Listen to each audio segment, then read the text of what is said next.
यह कहानी एक ऐसे इंसान की है जो हर वक्त महिलाओं को घूरता रहता था। उसके मन में काम वासना के विचार चलते रहते थे, जिसके कारण उसके अंदर से बाप बनने की भी ताकत खत्म हो चुकी थी। एक गांव में एक बूढ़ी माँ अपने लड़के के साथ रहती थी।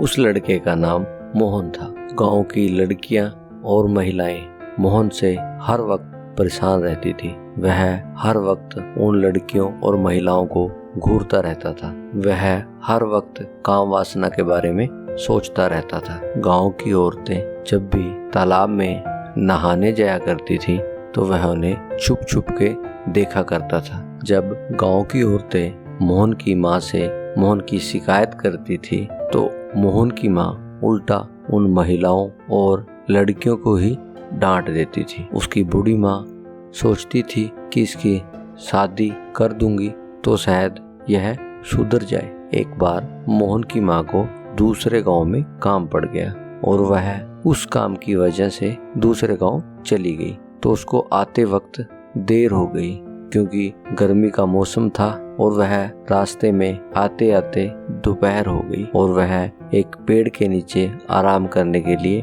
बैठ गई। मोहन की माँ का गला बहुत सूख रहा था। उसे बहुत तेजी से प्यास लग रही थी। मोहन की माँ अचानक देखती है कि एक बहुत खूबसूरत लड़की पानी का घड़ा लेकर जा रही है। उस लड़की की नज़र भी मोहन की माँ पर पड़ती है और वह उसे पानी पिलाने आ जाती है। जैसे ही मोहन की माँ पानी पीती है उस लड़की की तरफ देखती है, वह लड़की बहुत ही खूबसूरत थी। इसी वजह से मोहन की माँ मोहन के शादी के सपने सजोने लग जाती है और उस लड़की का घर का पता और उसके माँ बाप का नाम जानने लग जाती है। मोहन की माँ उस लड़की के गांव पहुंच जाती है। वहां पर एक पंडित से मिलती है और अपने मन की बात उस पंडित को बता देती है। वह पंडित कहता है, ठीक है, मैं बात करूंगा। पंडित उस लड़की के माँ बाप से बात करता है और वह भी शादी के लिए मान जाते हैं। एक अच्छा सा मुहूर्त देखकर मोहन की माँ मोहन की शादी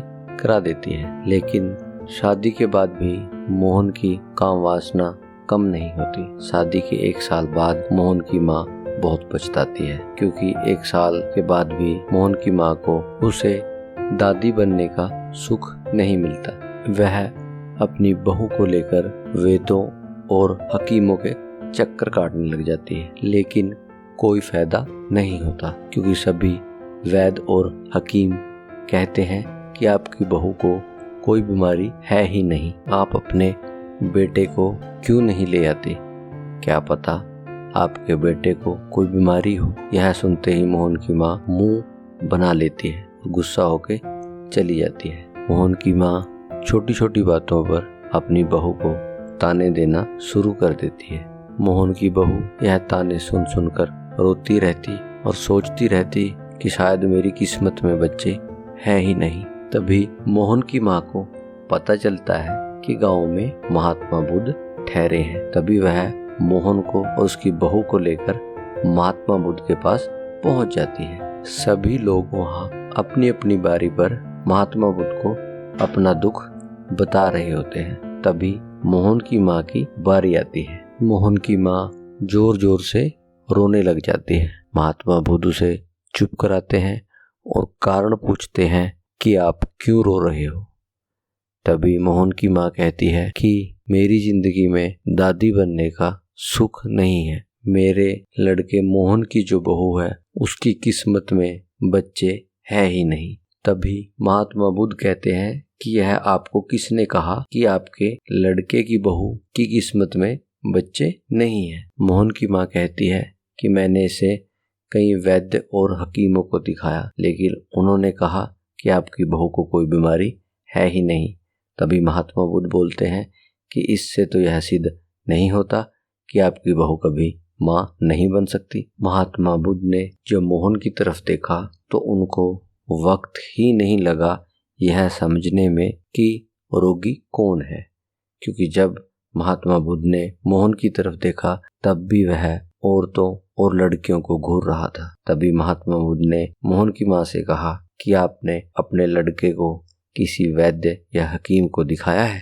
तभी मोहन की माँ ने ना में सिर हिलाया। महात्मा बुद्ध ने कहा, रोगी आपकी बहू नहीं बल्कि आपका बेटा है और इस रोग का कारण उसका मन है।